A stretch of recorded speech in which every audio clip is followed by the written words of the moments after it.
Hello, welcome back to One Way Designs 238. Let's jump right into today's project. To begin with, I'm going to take 4 of these nice long skinny planks of wood from the Dollar Tree, and I'm going to create 2 pieces out of these 4.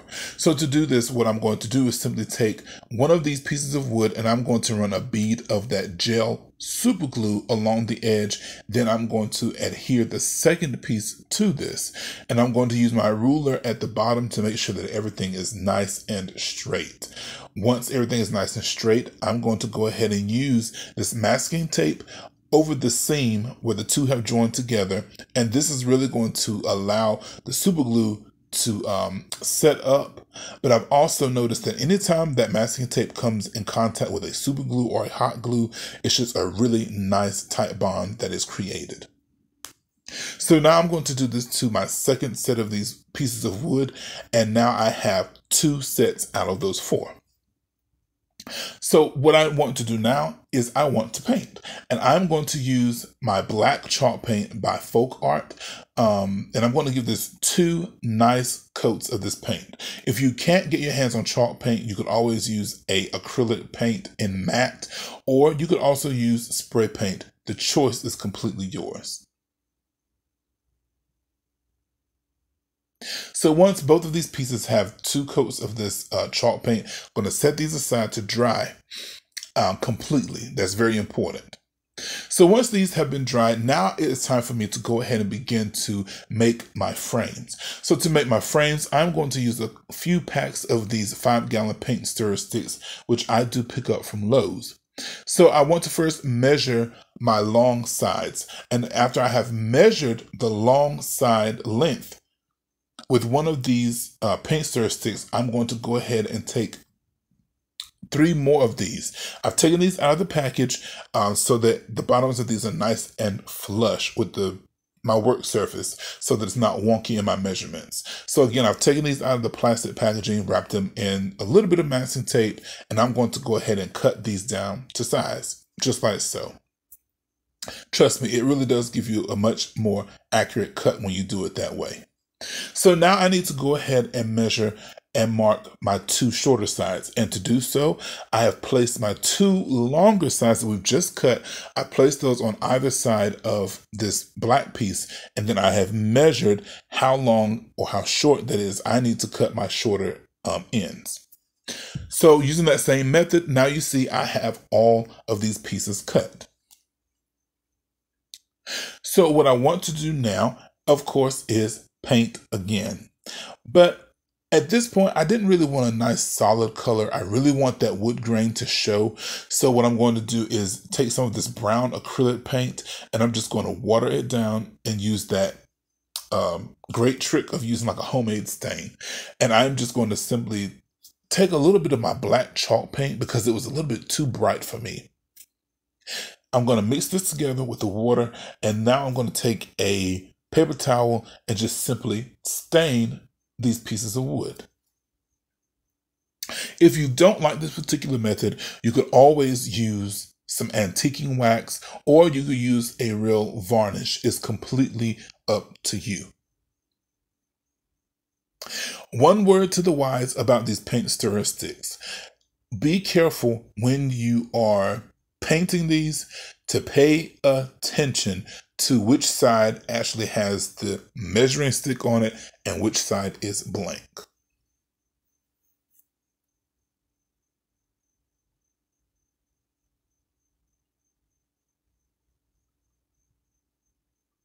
So now I want to take a break, and I want to share something with you guys that is very dear to my heart.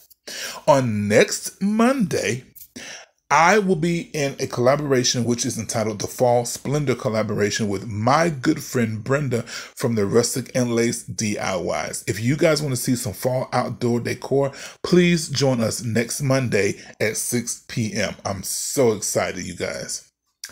So back to our regularly scheduled programming. Now that all 8 of these pieces have been stained, so to speak, now I want to go ahead and dry brush this with a little bit of this chalk paint by the name of Nimbus, and this is by Waverly Chalk Paint.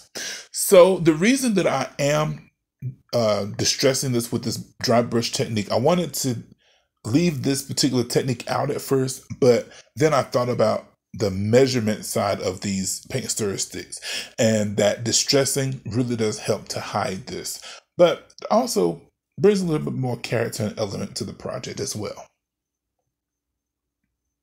If you don't like the distressing, you could leave this out. If you like heavy distressing, you could go even heavier. If you want to distress by using sandpaper, again, the choice is completely yours. Now that all of my pieces have been distressed, now it is time to go ahead and start to assemble this project. So in case you didn't know by the thumbnail, we are making some really nice farmhouse kitchen decor. This is really going to go nice for the fall season that is coming up, and I'm so excited about this. I found this inspiration in Hobby Lobby, so I hope you guys like this. So to begin attaching my border to the piece, I tried hot glue at first. This was a miserable fail. So we are just simply going to go ahead and skip the hot glue, and we are going to go straight away with our gel glue, well, gel super glue.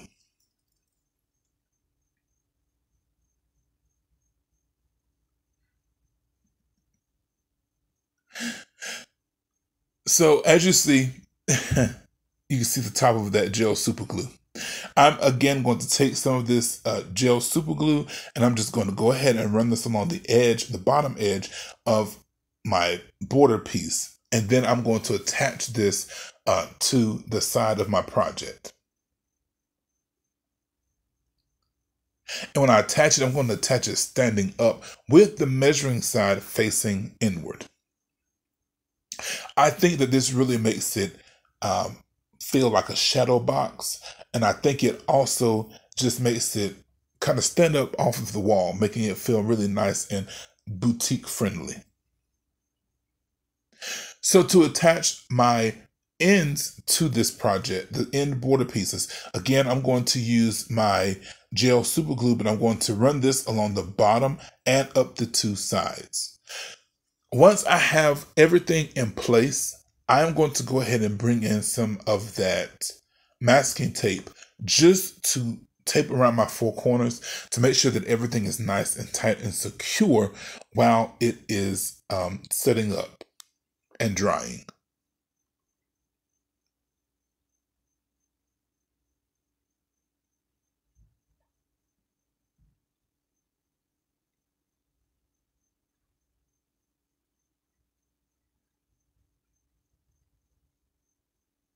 So as you can see, it's coming together, and so far I'm loving how the black and the brown and the distressing is really, well, are really playing off of each other.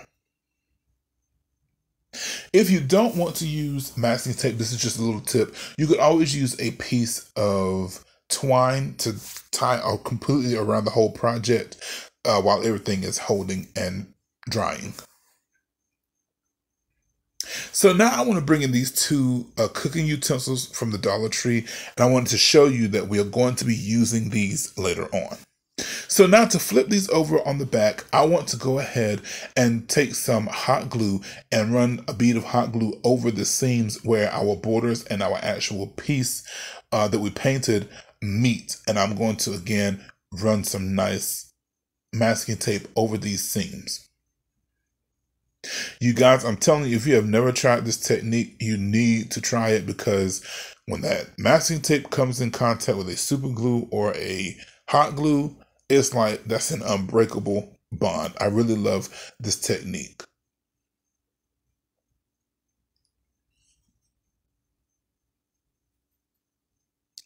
So I'm going to do this to both of my pieces.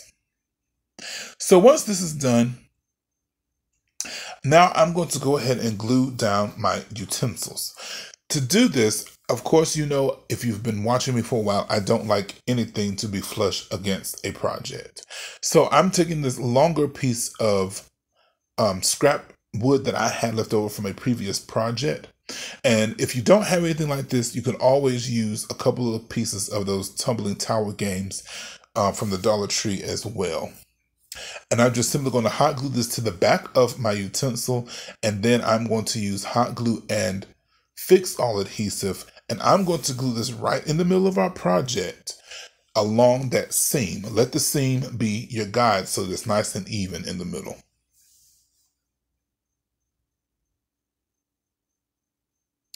So once this is applied, before I add any more decoration, I want to turn this over and add a hanger or a hanging apparatus. And to do so, I'm just simply going to take the same twine that I cut away from these signs. This is the same twine that I'm going to use to make a hanger. And to do so, I'm just simply going to plop 2 dots of glue, hot glue that is, on the back, cover those with that masking tape, and voila, we have our hanger. But of course, you can always cover the back of this with craft paper if you intend to sell these, or you just really want it to look finished. It's completely up to you.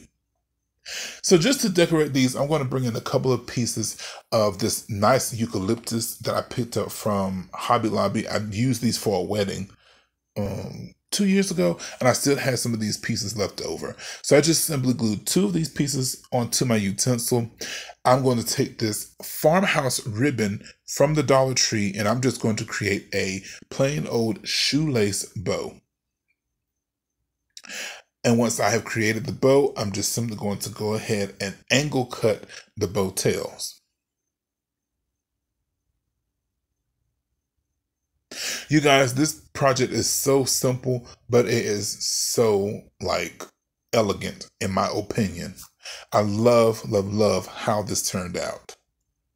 And I believe this is something that a beginner could do. So now to take it a step further, I felt like it was missing something. I want to take some of these pieces of cotton from the Dollar Tree. Again, I'm going to cut the backs of these very low, and I'm going to put a dot of hot glue, and I'm going to go ahead and place this in the middle of that shoelace bow.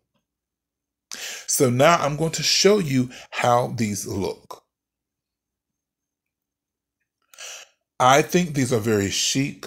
I think these could be considered modern farmhouse. I absolutely love how these turned out. Please let me know down in the comments section what you think of these pieces. As always, my prayer for you is that you continue to stay blessed and you continue to stay healthy. I want you to take this project, make it your own, and run with it. If you wanted to add more greens to it. If you wanted to add more across the top or across the bottom, the choice is completely yours. Well, please be sure that you come back and you join me next Monday at 6 o'clock for my collaboration with my good friend Brenda from Rustic and Lace DIY for our Fall Splendor collaboration, which I'm so excited about. Well, again, as always, my prayer is that you continue to stay blessed and healthy. Until next time, be richly blessed in Jesus' name. Bye-bye.